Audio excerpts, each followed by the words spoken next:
ನಮಸ್ಕಾರ ವೀಕ್ಷಕರೇ, ನಿಮಗೆ ಮತ್ತೊಮ್ಮೆ ಪುಷ್ಪಾ ಕಿಚನ್ಗೆ ಸ್ವಾಗತ. ಇವತ್ತು ನಾ ಮಾಡ್ತಾ ಇರೋದು ಅವಲಕ್ಕಿ. ಈ ಅವಲಕ್ಕಿನ ನಾ 2 ಲೋಟ ಈ ಲೋಟದ ಅಳತೆದಿಂದ 2 ಲೋಟ ಅವಲಕ್ಕಿನ ನೆನೆ ಹಾಕ್ಕೊಂಡೇನೆ. ಚೆನ್ನಾಗಿ ತೊಳೆದ್ಬಿಟ್ಟು ನೆನೆಸ್ಕೊಂಡೇನೆ. ಅದಕ್ಕೆ ಇದು ನಮ್ಮ ಹಾಕ್ತಾ ಇರೋದು ಪುಳಿಯೋಗರೆ ಪೌಡ್ರದಿಂದ ಅವಲಕ್ಕಿ ಮಾಡ್ತಾ ಇರೋದು. ಅದಕ್ಕೆ ಒಣಮೆಣ್ಸಿನ್ಕಾಯಿ ಒಗ್ಗರಣೆಗೆ ಕರಿಬೇವು ಮತ್ತು ಕಾಯಿ ತುರಿ ಹಾಕ್ತಾಯಿದ್ದೀನಿ. ಇಲ್ಲೇ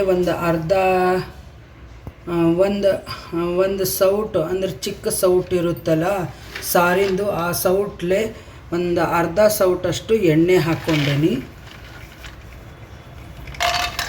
ಅದಕ್ಕೆ ಶೇಂಗಾ,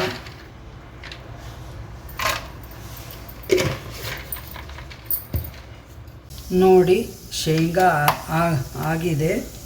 ಇದಕ್ಕೆ 1 ಸ್ಪೂನಷ್ಟು ಸಾಸಿವೆ, ಆಮೇಲೆ ಜೀರಿಗೆ ಮತ್ತು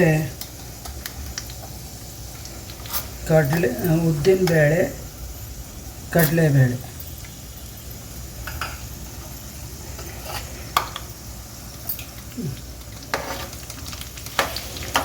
ಇದು ಸ್ವಲ್ಪ ಕಡಲೆಬೇಳೆ, ಉದ್ದಿನಬೇಳೆ, ಸಾಸಿವೆ ಆಗಬೇಕು, ಜೀರಿಗೆನೂ ಆಗಬೇಕು. ಚೆನ್ನಾಗಿ ಕೈ ಹಿಂಗೆ ಒಂದು ಸ್ವಲ್ಪ ತಳ ಹೊತ್ತಲ್ಲ. ನಿಮಗೆ ಯಾವಾಗಾದರೂ ಈ ಥರ ಹಸಿಮೆಣ್ಸಿನ್ಕಾಯಿ ಒಂದು ಈರುಳ್ಳಿ ಏನಾರು ಹೆಚ್ಚಿಕೊಳ್ಳಿಕ್ಕೆ ಬೇಜಾರಾತಂದರೆ ತರಕಾರಿಗಳನ್ನ ನೀವು ಈ ಥರ ಮಾಡ್ಕೋಬೋದು. ಬೇಗನೇನೂ ಆಗುತ್ತೆ, ಟೇಸ್ಟಿಯಾಗೂ ಆಗುತ್ತೆ. ಮಕ್ಕಳೂ ಇಷ್ಟಪಡ್ತಾರೆ. ಈ ಥರ ಡಿಫ್ರೆಂಟ್ ಟೇಸ್ಟ್ ಬರುತ್ತೆ. ನಾನಿದು ಪುಳಿಯೋಗರೆ ಪೌಡ್ರು ಮನೆಯಲ್ಲೇ ಮಾಡ್ಕೊಂಡೇನಿ. ನಾನು ಅದರ ರೆಸಿಪಿ ಹಾಕಿದ್ದೇನೆ, ನೋಡಿ. ನಾ ಪೌಡ್ರಿಗೆ ಒಗ್ಗರಣೆ ಹಾಕಿಲ್ಲ, ಹಾಗೆ ಪೌಡ್ರ್ ಮಾಡಿಬಿಟ್ಟು ಇಟ್ಟಿದ್ದೇನೆ. ನೀವು ಈ ಥರ ಮಾಡೋಬೇಕಾದ್ರೆ ಒಗ್ಗರಣೆ ಹಾಕೋರಿ, ಅಂದರೆ ಫ್ರೆಶ್ಶಾಗಿ ಒಗ್ಗರಣೆ ಇರುತ್ತೆ ಅಂತ. ಕಡಲೆಬೇಳೆ, ಉದ್ದಿನಬೇಳೆ ಆಗಿದೆ.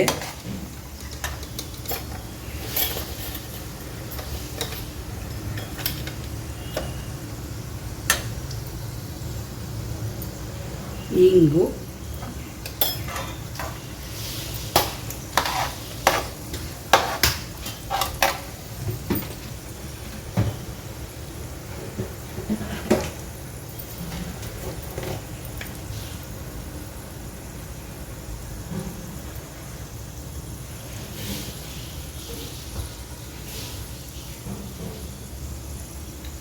ಅರಿಶಿನ,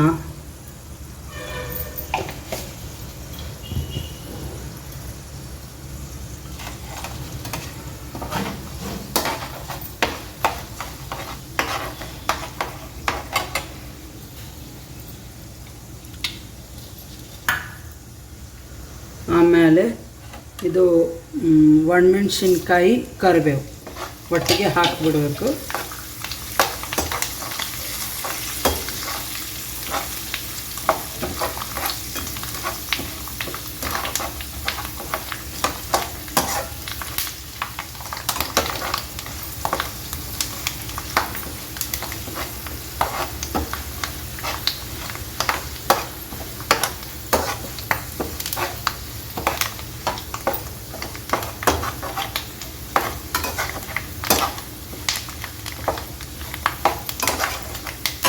ನೋಡಿ, ಒಣಮೆಣ್ಸಿನ್ಕಾಯಿನೂ ಆಗಿದೆ.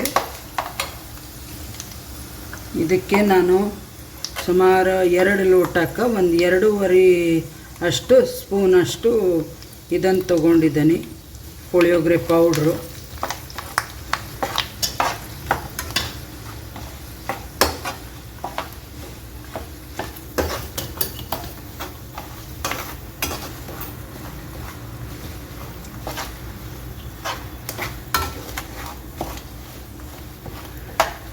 ಇದೇ ಥರ ನೀವು ಉಪ್ಪಿಟ್ಟಿಗೂ ಅದನ್ನು ಒಂದು ಸಲ ತೋರಿಸ್ತೀನಿ ಯಾವ ಥರ ಮಾಡೋದಂತಂದು.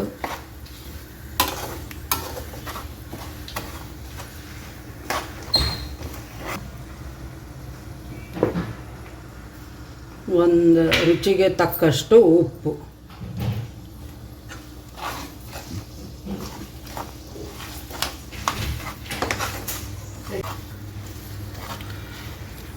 ಇದು ಕಾಯಿ ತುರಿ ಇವಾಗ ಹಾಕ್ತಾ ಇದ್ದೀನಿ.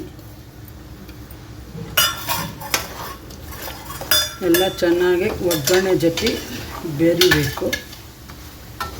ಚೆನ್ನಾಗಿ ಮಿಕ್ಸ್ ಮಾಡಿದರೆ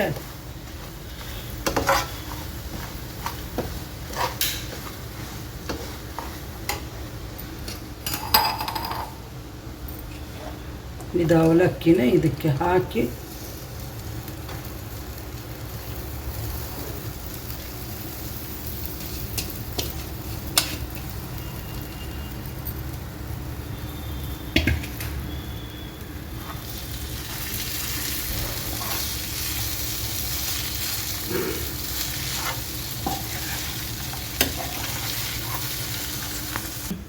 ಈ ಥರ ಕೊತ್ತಂಬರಿ ಸೊಪ್ಪು ಹಾಕ್ತಾ ಇದ್ದೀನಿ.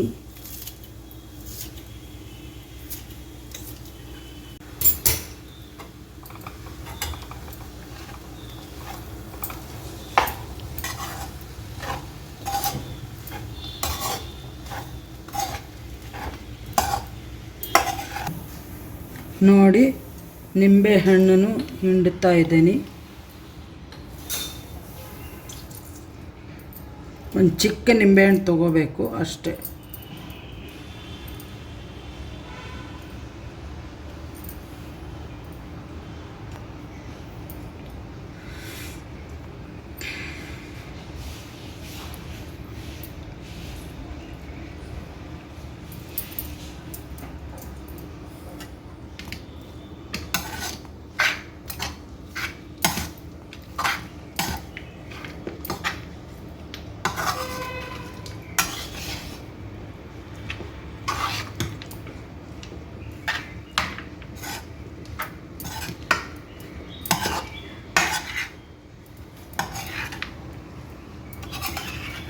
ಈ ಥರ ಚೆನ್ನಾಗಿ ಮಿಕ್ಸ್ ಮಾಡ್ಕೋಬೇಕು.